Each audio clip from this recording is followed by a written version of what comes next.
Good morning, everyone. Welcome to the Friday edition of the LPTV Disney Morning Show. Despite what it says right below me, it is actually officially. Wait, Tony called it the morning news update. Tony, we are called the Disney Morning Show. I knew Disney I knew I Morning should have. Show. See, this is what happens when you have somebody fill in for somebody else. We have a name. All right, my name is Doobie. I know my name. I am the co-founder of Laughing Place, co-host of the show. Normally with my good buddy Kyle, but unfortunately Kyle is off today at C2E2, covering that for Laughing Place. So look for some wonderful coverage from that event coming up. But that's where he is this morning. So instead of my good friend Kyle, we have my favorite person in the whole dang world, Tony Betty, joining us. How you doing, Tony? I'm good. How are you, Doobie? I am doing great. Why do you shake your head at that? I don't know. I don't know. We spent, you know how It's how more of many a tagline, like "Home of the Whopper," my favorite person in the world. do you know how many LPers I hung out with during my 4 days at Disney World last week? At least One. two. Who? That's not true. That's a Who's lie. I saw who's? photos of you and Luke. I didn't hang out with Luke. I transferred covering that event with Luke, so we Okay. met for the All first right. I time. guess that was not conveyed in the photo, but There's no yes. We met at the same place, so I could give him a credential and say, "This is your media rep. Let's take a picture. Goodbye." I okay. hung out with Never one, mind. Okay. and it was Tony Betty, my favorite person in the whole entire world. So, thank you for joining us today, Tony. Absolutely. Thanks for having me. It's great to have you. It's going to be fun. I like you. All right, so we are going to All talk right, about Kyle. what's going on. I like him too. Going on in the world. He has better lighting. What's going on in the world of Disney today? But we're going to start this show the way we start every show.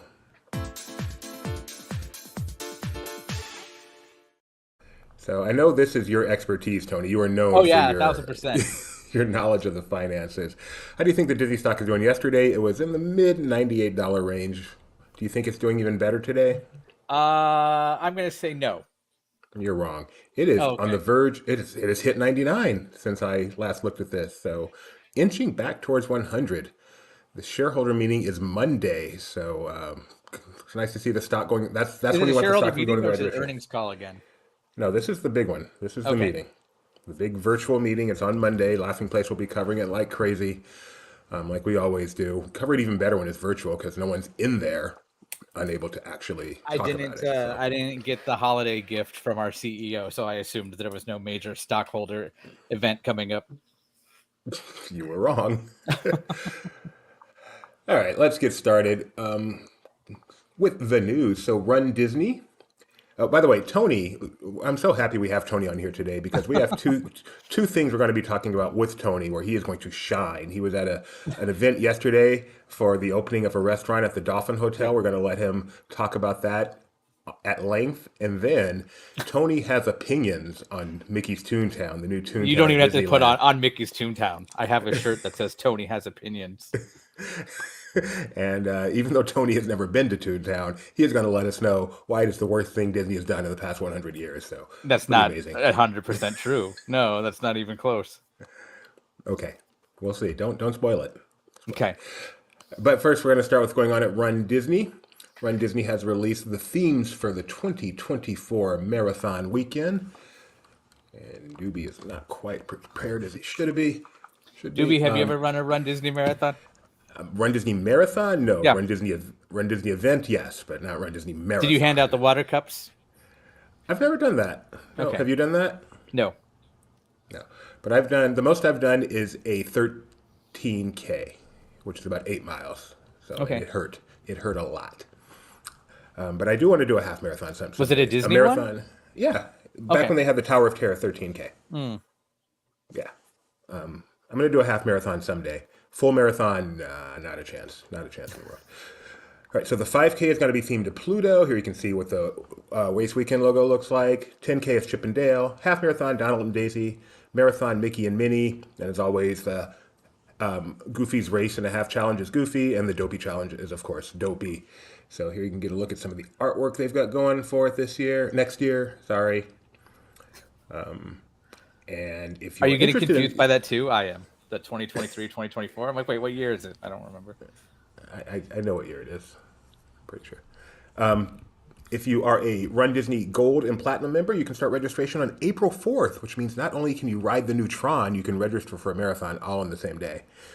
General registration is April 11th, and if you're interested in the virtual Walt Disney World Marathon weekend, that general registration opens on April 14th. Have you ever done a Run Disney event at all, Tony? No.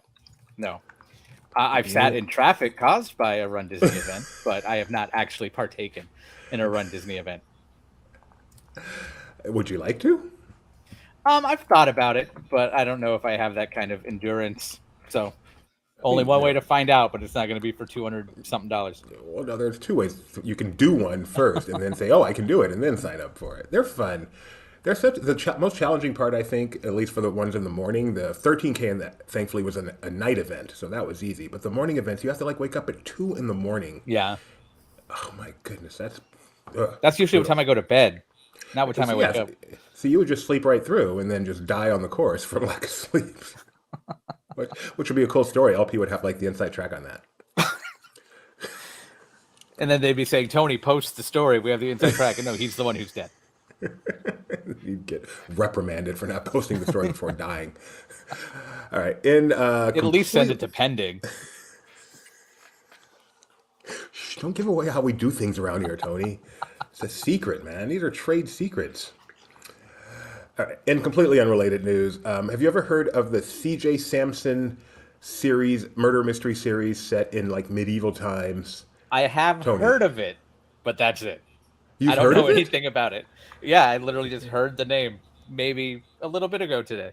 Earlier today. Oh, okay. So I've heard of it, yes, but I'm not too familiar with it. If you'd heard of it before today, then you are suddenly the expert on staff for this series of movies. Anyway, it is based on the internationally acclaimed Tudor mystery novels by C.J. Sampson. It's going to be the four-part drama is set in 16th century England during the dissolution of the monasteries. I know what a few of those words mean. And production on this has already begun, so this seems like it will actually be happening. And it's going to be on Disney Plus. And there you go. It's got stars, it's got directors, it's going to be there. And that's pretty cool. So after they've said they're going to cut back original stuff for Disney Plus, we're adding another thing in? Is that what I'm understanding? What that tells me at least, is they're cutting back on some of the middling stuff. I think this is going to be one of the big anchor type things, big budget. Obviously, I read this, I see Game of Thrones. I don't know if it's anything like that. Anything set in medieval England, I think Game of Thrones. So I don't know if it's going to be. So let's call it. If it's a knockoff Game of Thrones, we're going to call it the Riddles of the Chaise Lounges. This is why we have you, Tony. Okay. Let's see what else we got. Okay, let's get to one of Tony's specialties today. Give us the heads up on Rosa Mexicano. Heads up, it's open now. Tell us more. Okay, Rosa Mexicano is the newest restaurant at the Walt Disney World Swan and Dolphin Resort. It is Mexican cuisine with a different kind of spin, a little bit different flavors they're experimenting with. It is a chain that I didn't know until yesterday. There are several locations. I listed them in the article, like New York, Philadelphia, all these other places. But this is Orlando's first one, and it's at the Walt Disney World Dolphin Resort. Not the Swan Reserve, but the Dolphin, although you can access it from any of those three. Or outside, if you're at Yacht Club, Beach Club, Boardwalk, Epcot, Hollywood Studios, easy walk to Rosa Mexicano. But while there, they have completely amazing handcrafted drinks, all of which are there. The far one on the right is the Acapulco Club. Don't remember what's in it, but that tells you what it is. But it is exclusive to them. And if you see, there should be one shot of just that drink, Doobie. Is this it? Nope, that's the frozen margarita. That's their signature drink. It is a pomegranate frozen margarita. It's really good. Also, the environment is fully decked out and Frida Kahlo. So if you don't like Frida Kahlo art, maybe not the best place to sit and enjoy, but the food is definitely worth it for sure. Do you appreciate Frida Kahlo art? I like it. It's all mostly self-portraits. Let's be real, but it's full of place. There is one piece of art in that restaurant that we're going to talk about in a second. Okay. But if you look at that little spritz up there, there's apparently going to be a little topper that's going to come to the drink soon, but it wasn't available at that point, so they kind of acknowledged it with that little marking. But it pays homage to the swan divers of Acapulco, which many Epcot fans will probably know from El Rio del Tiempo or Grand Fiesta Tour. Um, Everything I learned at Disney. That's right. but I loved this wall. If you look, it's the divers in different positions, almost like a dimensional zoetrope that doesn't move. So I just sat there staring for a while, just at all the different poses and how it changes as you go down the wall. I don't think you took enough pictures of it, Tony. I think hey, and that's edited down to what I put in the article.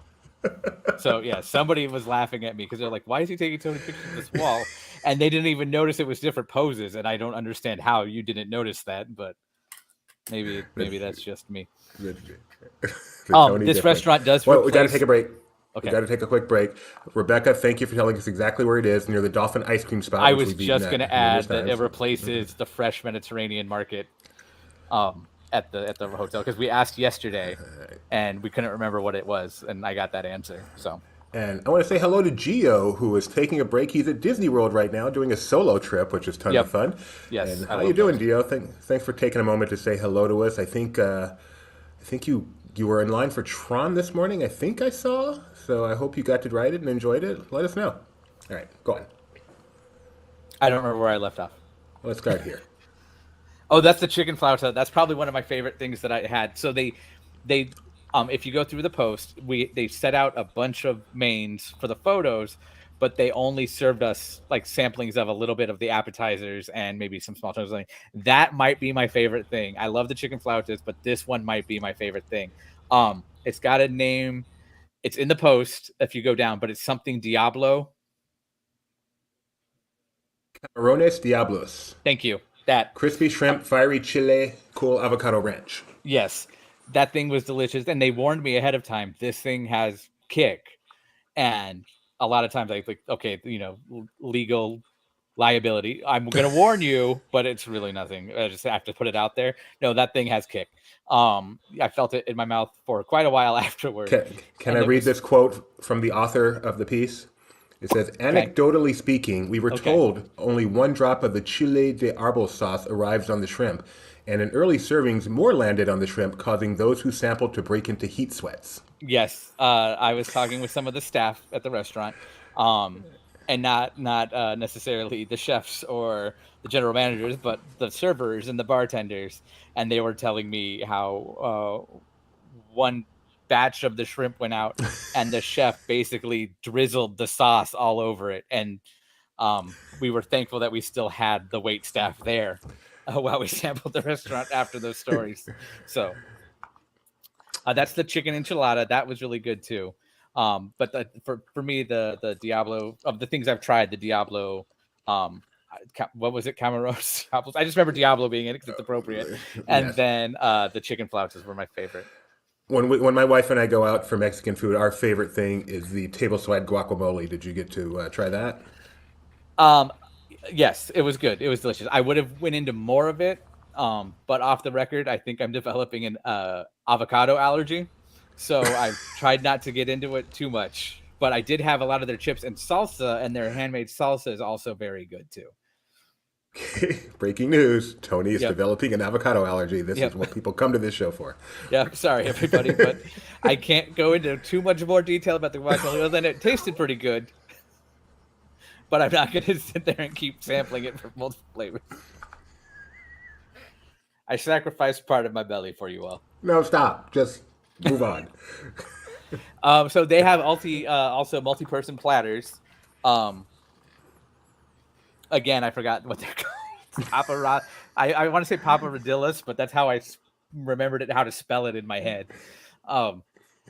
But it's down there. But they serve 2, 4, or 6. This is the 6-person platter, and it's got a ton of different stuff in it. I know it's got chorizo. It's got a 10-ounce steak. Parrilladas. Parrilladas. I would say parrilladas. Yep.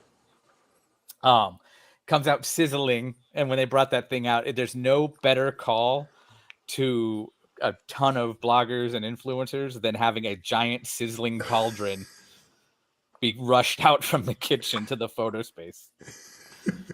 Everybody swarmed that thing like Michael Jackson at the Super Bowl in the 90s. Like, that was crazy. And Tony did a walkthrough of the restaurant. I'm going to put I that did. on on our comments It is right now. already on Tony, YouTube. You could feel free to put it on now. no, I'm going to put it in the comments. It's Oh, on okay. YouTube. Tony with his eye for art. I have a feeling this is a particularly good walkthrough of this restaurant. So You haven't check it watched out. it? I am complimenting you, and you Okay, want to thank call you. me out. Thank you. Goodness, no, I have not watched it. How about that? How about Okay. that? Can we talk about Gio's comment for a second? Oh, we're almost done here. We'll get to Okay. Gio in a second. Well, because it says all the food looked good. If you scroll down that post, you could see more of the mains. Again, we didn't get to sample all of the mains, but they were really good. And I was talking with Rebecca last night, and she did a little investigative research. I was told I was eating a chicken taco, so I wrote about it as a chicken taco. But she said, no, that's the duck, because there is no chicken taco.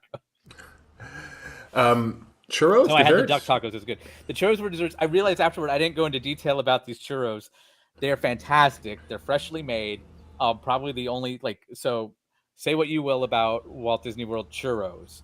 The ones at Magic Kingdom aren't like Disneyland where they're made right there. These here at Rosa are made there on site, and they come with chocolate sauce or strawberry sauce to dip them in. Now, that was the debate of everybody I was sitting with, which is better, the chocolate or the strawberry. I ate the strawberry first because everybody said that, not everybody, half the people said chocolate was better. If I had eaten the chocolate when it was right out and warm, I think that might have been better, but I like the strawberry more. Did you try the avocado sauce with it? No. See how that would have gone?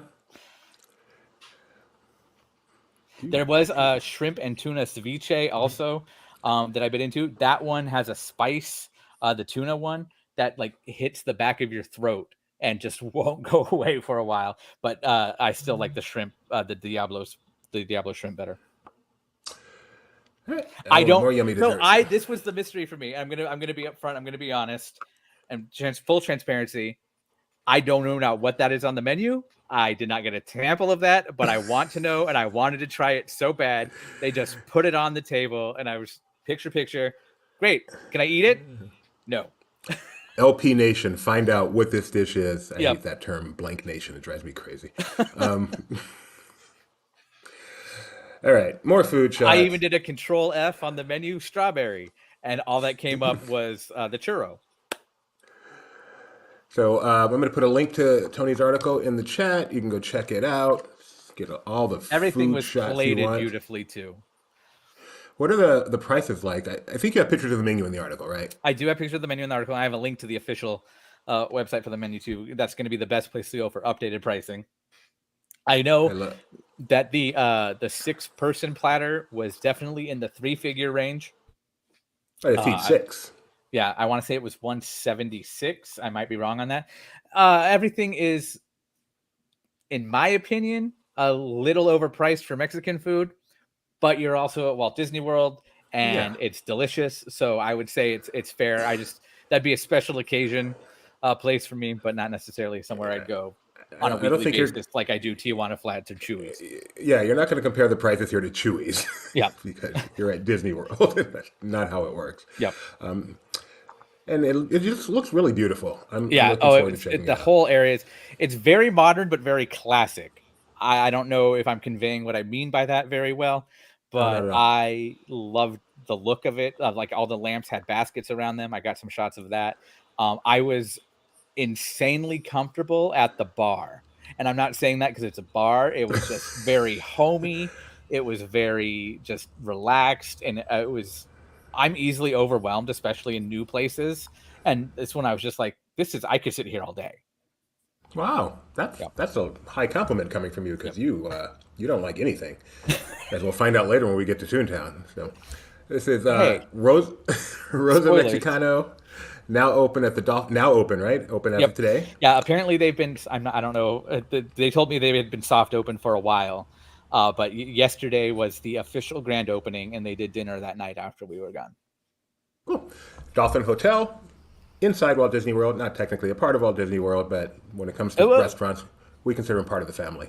It's on Walt Disney World property, right? But it's not run by Disney. No, it's not Disney. The Swan and Dolphin are that hybrid thing that goes on, a little closer than the Disney Springs resorts, but still not quite Disney. Is that fair?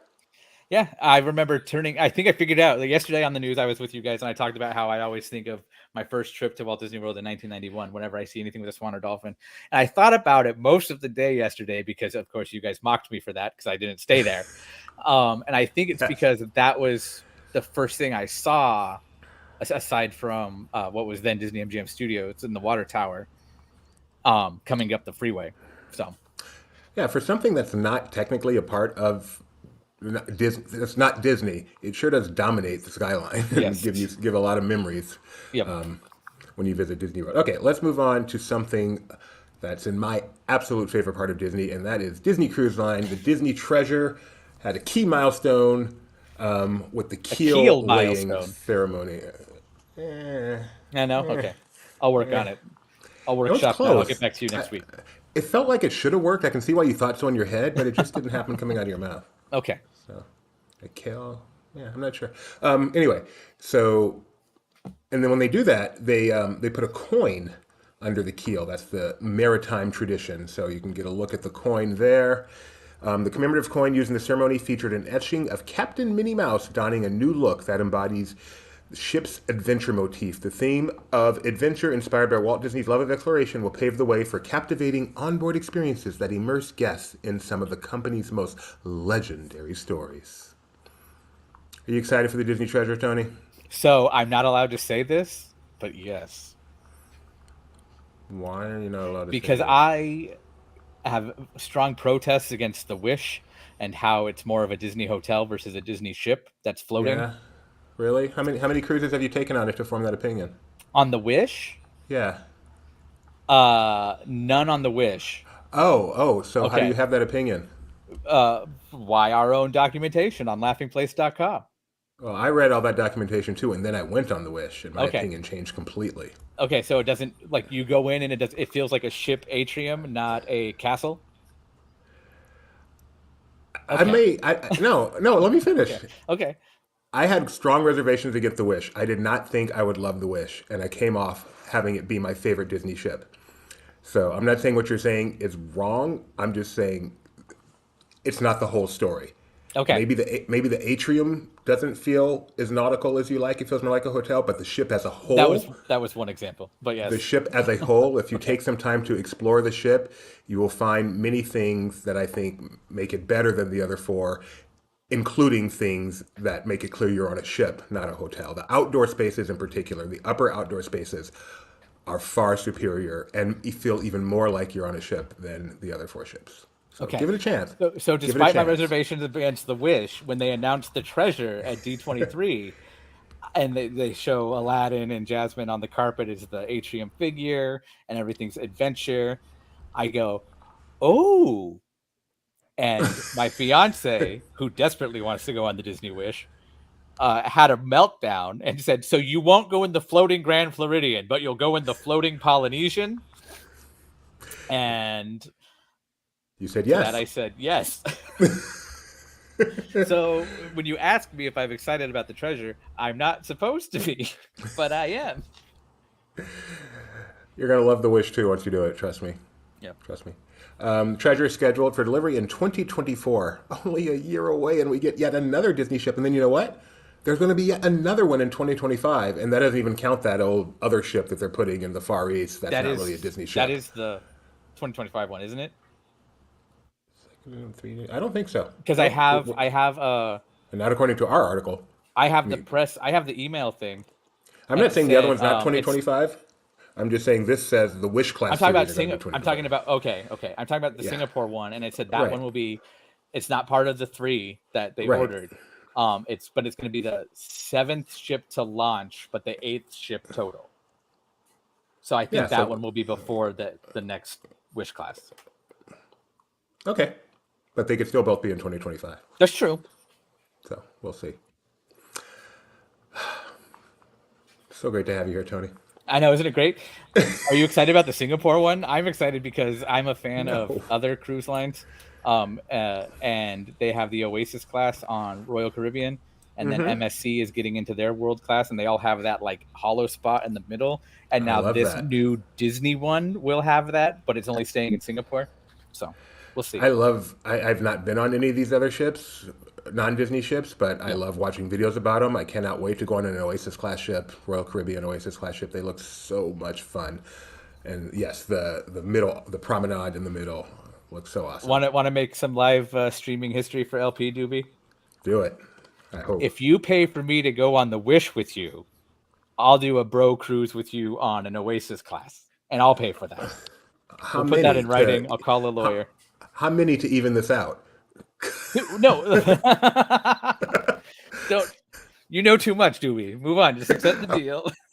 I was reading. Actually, I think it was a pocket pick a while ago. People looking at the next ship for the next class for Royal Caribbean is the Icon of the Sea. It's Yep. even bigger, and people were looking at the pricing for that, going, "I can't believe how much it cost." And it's like half of what any Disney cruise costs. It's crazy.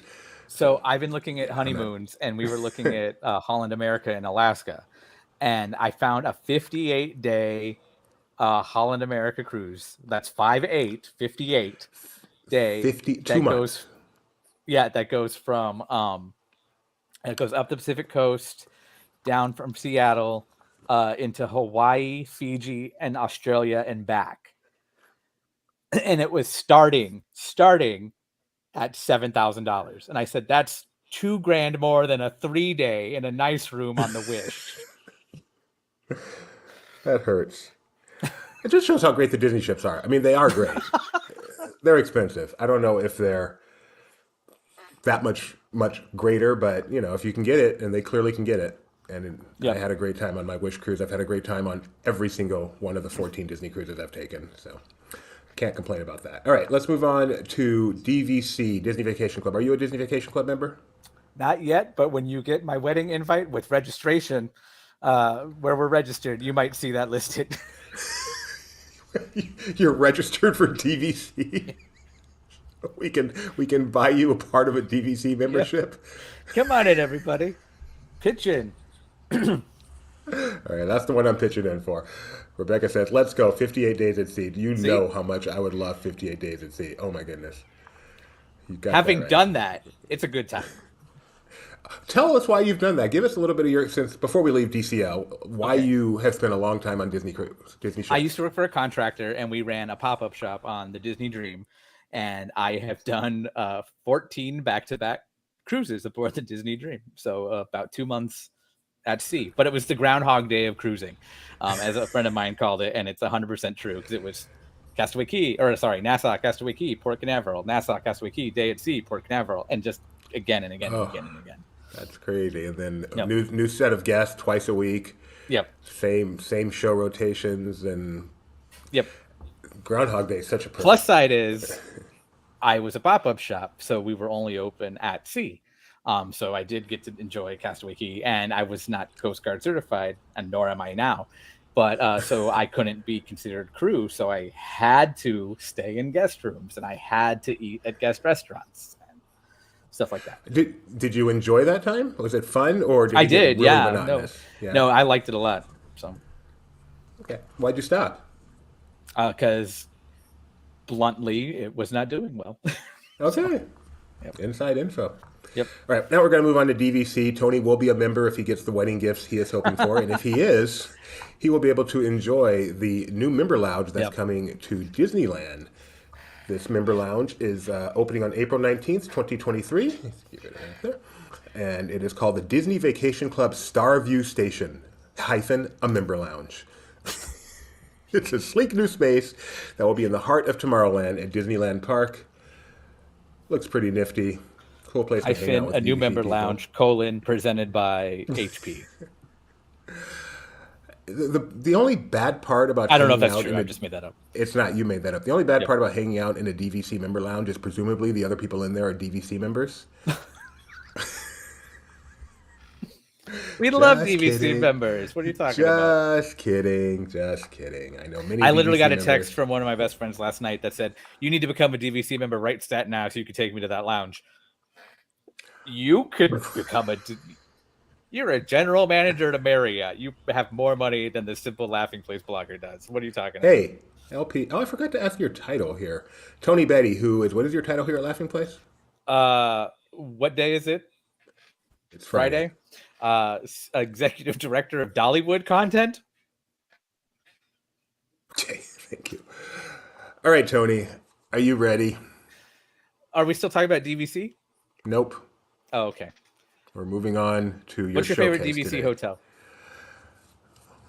I've only stayed. No, I've stayed in a couple. I'm gonna say Treehouse Villas. That's That's what I was gonna unique. say. Yeah, they're That's unique. the I best really one. enjoyed the Bay Lake Tower was pretty awesome. Mm. But Treehouse Villas, there's just nothing else like it. It's pretty awesome. I loved it. Are you ready, Tony? Yep. All right. Tony Betty has opinions on the new Mickey's Toontown, which recently opened at Disneyland. So, since we have Tony on today co-hosting, and yesterday we had Jeremiah on, and he was able to give his opinion from actually visiting the land for the first time. But Tony does not need to do such things to form opinions. So, Tony, I saw it through the eyes of Mike Celestino and his lens, literally talking with him as we did it. That live stream is still on YouTube. And at one point, I thought I kind of did it under my breath, but I didn't. But I just kind of went, and he goes, and that, everybody, is the sound of Tony seething. And I didn't realize it picked up so very clearly. Tony can't control himself. I've been on the other end of live streams many times, and it is a lot like being there. There are many things I think I have seen in person Mm-hmm. that I remember. No, I haven't. I just was doing a live stream with it. So you are in a great position to form an opinion, which could change once you actually visit. So I just want to Mm-hmm. make sure people understand this is an opinion formed from not actually being there. So the floor is yours. Well, I guess I was kind of talking about it last night. Bluntly, or not bluntly, but shortly and summarized, Toontown has always been my Star Wars Galaxy's Edge, and to go in there and see it changed and altered in such a way that kind of ruins the original intent of it that was succeeded in 1993, and even with subsequent changes later on. But to have the huge overall just kind of threw all of that out the window. Go ahead, recognized. I don't understand this subsequent. Most people say subsequent. But what is that original vision of Toontown you're referring to? So the original backstory, as announced by I think it was Jack Lindquist when they announced it, and then later on at the opening ceremony with Harry Anderson and others, Toontown has always been there. That's been there since before Walt Disney built the park. In fact, according to the lore, that is how Walt Disney discovered the orange grove in which to build Disneyland, because it was right next to Toontown. So that's kind of, it's always been this established, well-known community that now only our park guests and humans getting access to. Okay, so continue. So that said, everything is like it's a lived-in environment. There's shops and markets, and it's a whole other world you're walking into. And for me, and right now I'm just thinking, because I'm going like in my head, first of all, and then also, it's not a kids' land per se. It has stuff for kids to do, but it's for everybody to enjoy, as was Walt's intent. I'm losing my train of thought here. Would you like me to go through the article? Sure, let's do it. Scroll through it while you do this to help you keep where you Okay, are. so you walk in the marquee, which the marquee has already been dumbed down by 10 degrees, with the characters in it. So it's not like a residential, like we're coming to Toontown. Now it looks like I'm going into a Discovery Zone in 1997, and you might find these IPs here. Okay, continue. And then you walk in, and then I know a lot of people are so upset about the tree versus the concept art, which is a valid thing, because that tree is something I find in the planter outside by my car right now.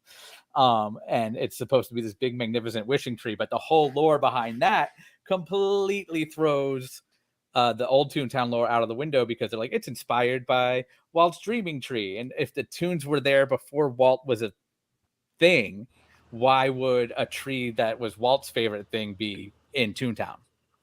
Couldn't they have built it after Walt found it? Did they say that as part of the story? Okay, continue. And then also I go back to the green, like just the so much green space.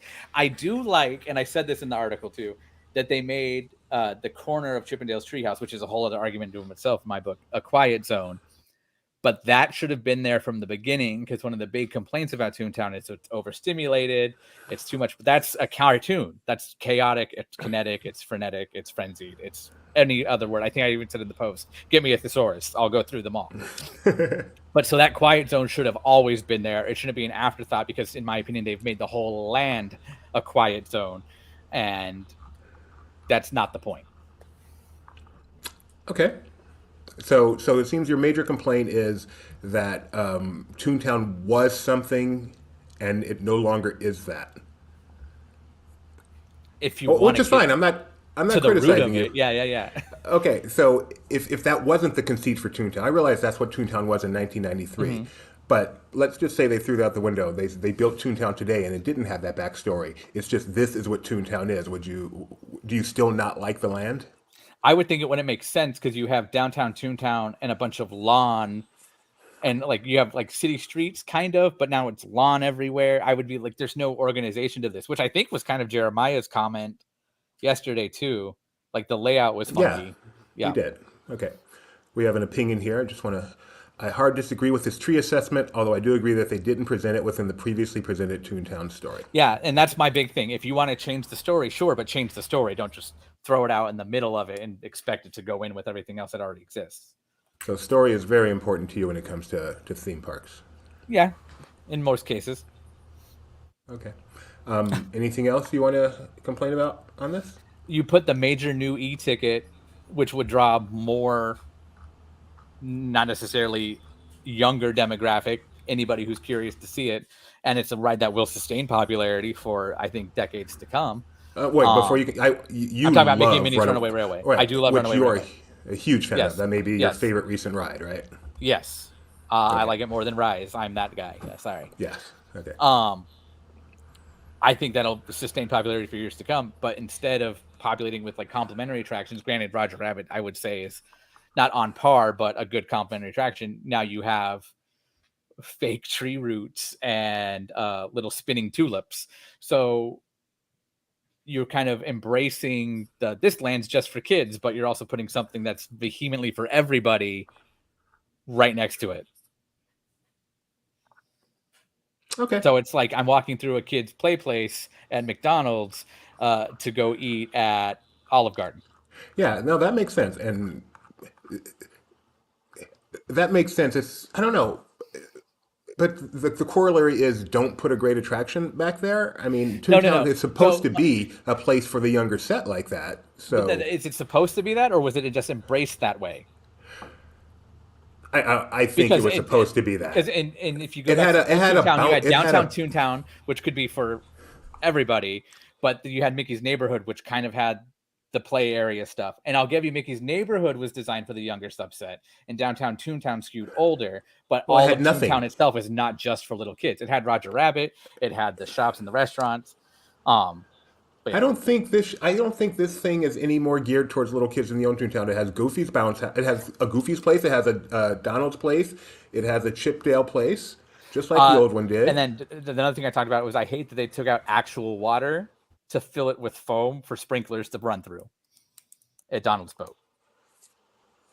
I won't disagree with that, but Okay. the only I mean, and I haven't been to the land, and I'm not overly impressed with what I've seen either. But the one thing I do, that particular part of put somehow it makes Toontown lesser to have put a wonderful attraction back there because it creates a dichotomy. That's don't not what know I that didn't say agree it with was that. lesser. I'm just saying it's a weird juxtaposition now. You have this big draw, and then Because that when it will keep opened, everything. Roger But Rabbit in 1994, Roger Rabbit was just as big a draw as Runaway Railway yeah, is now. 1,000%. Yeah, which is why they held it. So Right. So yep. if it was okay then, why isn't it okay now? I didn't say Roger Rabbit's not okay now. I'm just saying it's a No, weird. No, you I'm just said saying, Runaway Railway is not okay but it was now. all complementary and cohesive. Now it's just this really strong. You could have a picnic on a lawn, and do all these other almost very like Sounds Gadget's like a Go very adult Coaster, thing. which with Gadget's Go Coaster, which is now Chip and Dale's Gadget Go Coaster. Anybody can go on, but I think Goofy's Bounce House was the only one that was really like this is just for little kids. And now everything is pretty much just for little kids because I don't predict you're going to see a bunch of people running through that foam splash pad. No, but First of all, we've seen Mike That's Celestino true. spinning on Yep. those things. I feel partially responsible for that, but I still give all the credit to Mike. But Roger Rabbit is now the complimentary attraction, so there's Yep. that. There's still gadgets. Yep. Everyone loves No, characters now. there's Chip and Dale's because they've been evicted. Yes, yes. Every other character house got a makeover. Theirs just got destroyed. Enjoy the salon. Everyone Buy a loves picnic characters basket. now more than back in the '90s. Characters are more an adult thing now than a kid thing. I agree. And then the I lawns for the picnics, that's clearly an adult and family thing. Kids Which aren't came just first, sitting on the the lawn. picnic basket merchandising blitz or the green space? Does it matter? I don't know, but when I have to ask myself that question, that's kind of a bad sign. I think the green space did, to be honest. But regardless, it's not a kids thing. I respect you, Tony. You're my favorite person in the world. I think the fact that they Did you just say it's not a kids thing? The Or are you lawn talking is about not a just the kid's picnic thing. basket? The All of picnic, Toontown the lawn. It should be for everybody, and Right, it dumped is. That's what I'm saying. 75% of it down to just for kids. I don't agree. I think the green spaces are not for kids. The green spaces are for everyone. The only places that are for kids are the places that were always for kids. Goofy's, Donald, and back then even the treehouse. That's not even there anymore. So it's even less kid only now. Well, with the treehouse gone, it's even less. Period. But yes, Okay. The Mickey and Minnie's house, which used to be for kids, but times have changed, and now that's more adult. Yeah, I think you're wrong on this one, Tony. I've come down on an opinion, and you're wrong. okay. All right, but Either way, Tony's what I always said right. in the article too. I will always say this too. Take your precious Galaxy's Edge, and if you all of a sudden threw in a giant tree and said George Lucas likes to dream under that at Skywalker Ranch, how would you guys take it? Yeah, Not I you don't. specifically, Doobie, Right. but that's what I feel like with all of Toontown. I don't think you're wrong. I said I think you're wrong. That's wrong. I think your reasoning has some flaws, but your overall opinion, I think, is right. I am not overly impressed with Toontown, and I do think it's sad that they pretty much dispensed with the 1993 story of Toontown. I completely agree with you there. So No, I want to that's correct really what it myself. came down to.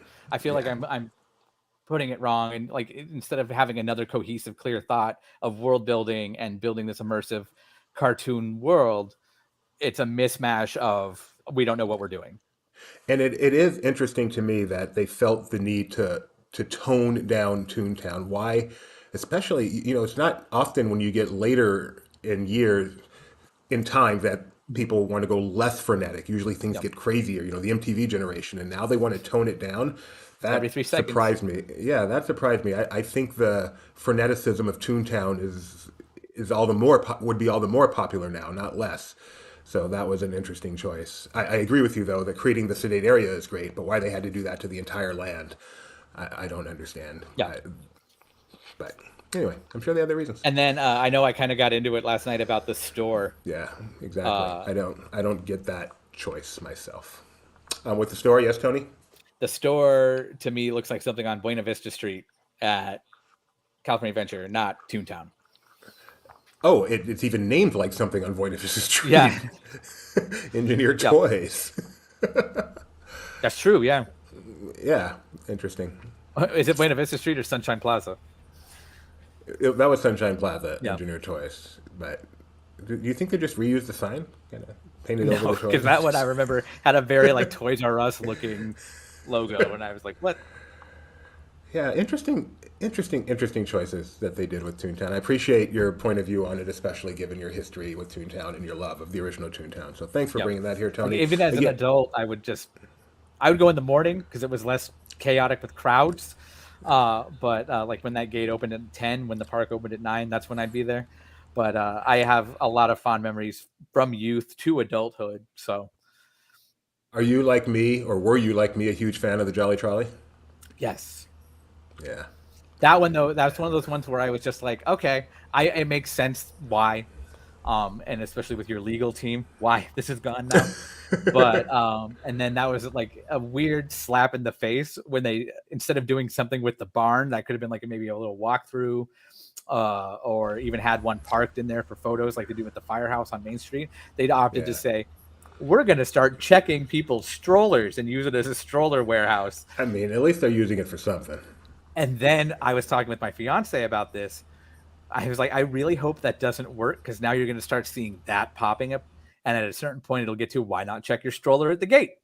So Well, but that is not the same thing. Checking your stroller. No, I'm saying it'll Yeah. exacerbate to that, but 'Cause, like this I see. Fantasyland stroller check, Tomorrowland stroller check. I see this only as a good thing because it gets the stroller off stage and gives you more room to walk. I mean, who needs the huge big pile of strollers if you can But it put them was somewhere else? overflow because it looks like it was all on the lawn too, where the No, Roger I Rabbit know, one but was. I'm saying if it takes off, if that becomes an option that Yep. they have to check your stroller, that's a good thing to get Yep. strollers backstage. And then Geo said it right there too. They'll make the valet an Oh my upcharge god. soon. Remember, Bob Chapek is gone. Iger's Okay. back. They're cutting back on the upcharges. Even valet, even the parking at the resorts is gone. Don't be so cynical, guys. And even if it was still Chapek, it would be Baby Herman stroller check. It's got to have that IP label on it. Very good. Okay, Tony's links to Tony. The link to Tony's articles in there. Make sure you click. In fact, I'm gonna do that for you because Tony may be. I'm not going to say that, but Tony is a very, very good author here at Laughing Place. I was going to make a relative comment, and there's no need to compare you to anyone else here at LP. But Tony is a great author. There's his author page. Go check it out. He writes some really good stuff. Does some restaurant reviews like he did yesterday, the Toontown review. But his specialty is animation. Yep. So go check out some of the stuff he's done on current things going on like Disney Channel, as well as some of the bigger pieces he's done on like Emperor's New Groove and such. Really good stuff. Check out Tony Betty. There's your link. I actually got recognized for that yesterday. Really? Tell me. Because I mentioned it, and Yeah. a publicist that I was interacting with was like, "Wait a minute, I think I read that." Because somehow it came up. I said, "Well, Emperor's New Groove was going to be this whole other thing." She goes, "Wait a minute, I think I read that, and I think you wrote it." I'm like, "Yes, I did." Yes. Actually. Yes. Oh man, we're that much closer to not having to pay you just because you do it for recognition. This is great. Okay, it is time for the educational portion of our program.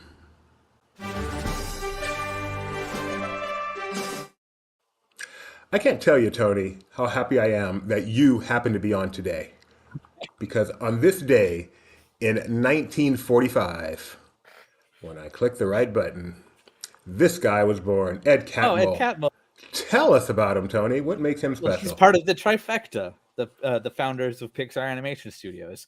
John Lasseter was the animator. Ed Catmull was basically the computer scientist, and Steve Jobs was the money. So Ed Catmull was a computer scientist. Is a computer scientist. I don't necessarily know his specialty, but it was a chance encounter between him and John Lasseter, and he also had the idea that we want to make the first full-length computer animated feature, and they teamed up and basically built Pixar Studios up from the ground. And I know you've seen, I have no doubt you've seen the Pixar story. Is he featured in Yes. there? Oh yes, prominently. So I would if you say wanna he's one of the first thirds of the first act. So if you want to learn more about Ed Catmull, I mean, he's well known in our community, but certainly Yes. not as well known as John Lasseter, but just as key a figure in the development of Pixar. Yeah, oh, absolutely. If not more We'll read so, that. because he had all the computer wizardry going on. Yeah. So Go check out the Pixar story, and this is an interview he did with us at the premiere for. That was not the premiere for Wally, but It we did looked have like an interview Wall-E. with him. Yeah, at President. Oh yeah, it was. I'm sorry. Yes, the premiere of Wally, which we covered the red carpet for that back in the day. Okay. Happy birthday! Was Also, Mac and Talk there because he had a lead role. I don't recall. It's a long time ago, Tony. Do you remember Wally? Have you watched it yet? Since I told you to watch it again. No. No, of course not. Of course not. Why am I watching again? Because it's Am a I good looking for- movie, and Okay, it might no. make more sense for things in October. But Oh, I need to watch it as a prerequisite to go into your wedding? yeah, we're gonna make a pre-show viewing. Yes, Oh, gee, everybody's okay. gonna wait in a waiting room and watch an hour and 45-minute movie. All right. Now that I know it's going to help your wedding make sense, I will go ahead and watch Wally. Is because I remember the one scene in Wally where the guys are just sitting in their lounge getting fat. Is this like a foreshadowing to your marriage? Mostly the crowd coming. Sorry, no. Everybody will just be floating out there, and no, there's aspects to it. So a lot, I don't know, Wally. A lot of people think, oh, it's a post-apocalyptic movie, or is it a love story, or is it a sci-fi action film? I skew towards love story. It is definitely a love story. Yep. And the more AI is coming onto the scene, Yes. the more realistic it's becoming to all of our But yeah, detriments at some point. so we're embracing some aspects of the love story part of it. So. Aww. Is Hello Dolly going to play any part? Not that I can say yet. I probably shouldn't be asking you this like this. We're going to move on. All right. Happy birthday. 1969. This would make this her 55th birthday, 54th birthday. You can do better, Doobie. I can't imagine that you don't love this woman, Tony. Cannot imagine that Oh, you're not a Samantha huge Brown? fan. Yes. Are you a Samantha Brown fan? I do enjoy it, yes. What I actually like going back to DVC is she did a DVC DVD. That was a sales tool, and she goes to all the different DVC hotels. I'm like, this is the best Samantha Brown feature I've seen. Samantha Brown, everybody knows from the Travel Channel. She did specials all over the world, but Disney fans knew her because she did specials on every aspect of Disney you can possibly imagine. I loved her hotel series. I still watch those sometimes. Got to meet her one time for like 30 seconds at a media event, and it was such a joy. Happy birthday, Samantha Brown. Happy birthday, Samantha. On this day in 1971, yet another birthday. What would you do if Samantha Brown popped up in the comments? Thanks, guys. Guys, my life is complete. I can go now. I am done. Happy birthday to a guy who shares my year, so he must be 52. Ewan McGregor. Obi-Wan Kenobi himself. Happy birthday to you. I know him most from an awesome movie called Rogue Trader. I love movies about rise and fall and scamming and scandal and all that stuff. So go check out Rogue Trader. True story. Great movie. But he's most well known as Obi-Wan Kenobi, at least among Disney fans. So happy birthday to you, Ewan McGregor. All right, Tony. This one is where I try to get you. I don't know if you looked. Did you even look at the document I sent you? I did, but that was hours ago, and we know my Okay. penchant for retaining information. So part of it I hide. I put it in white on white, so you can't read it, and then I highlight it so I can read it. So I can read to you the description. That we weren't You giving try to away guess. So I'm going to read to you the description for a Disney Channel premiere film. This kind of predates DCOMs that premiered on this day in 1991, and you tell me if you can guess what the movie is. And I love doing these because my wife always knows what the movie is. That was back when you still paid for Disney Channel, right?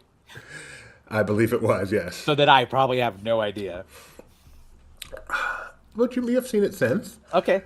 Roll the dice. Let's go. The plot centers around two young men at a southern prep school who overcome the boundaries of racism during the civil rights movement to pursue a friendship based on their love of music. And I'm even going to help you here by Was it White Men showing Can't you- Jump? It was not White Men Can't Jump. Showing you the trailer for it.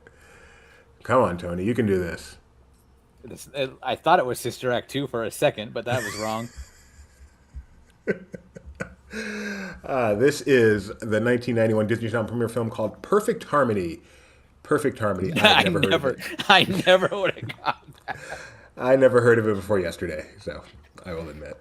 But I'm curious if my wife is still out there. Oh, she said Color of Friendship. So close, unless they renamed it like they do sometimes. But no, Perfect Harmony. Have you heard of it, Rebecca? I'm so curious. Gio was going to say Good Burger. I was thinking Soul Plane, but no, none of these are correct. And none of them were Disney Channel. Good Burger is very Nickelodeon. Soul Plane is Very none of the inappropriate. above. I don't know. Yeah. I've never seen Soul Plane. I just know the name, and it sounds like such a cool concept. I want to ride on the Soul Plane, Oh my gosh. preferably with different. We could do that on pilots. our Royal Caribbean cruise that we talked about earlier. Bro time watching Soul Plane on an Oasis class. All right, on this day in 2002, do you know what attraction opened? And then I can give you a little hint if you have no idea. 2002, what destination? Walt Disney World. What park? Animal Kingdom. Oh, Miami. Primeval World. Primeval World. That is right. Thanks to Jeff Lang, Mouse Steps, for this video from Primeval World. I saw It is him now yesterday. gone. It is now sadly gone. Were you a fan of this attraction? It had its moments. It was one of those definitely ones like, oh, it's a walk on, let's do it. But I would never go on it. Do I like it more than Goofy Sky School? Yes.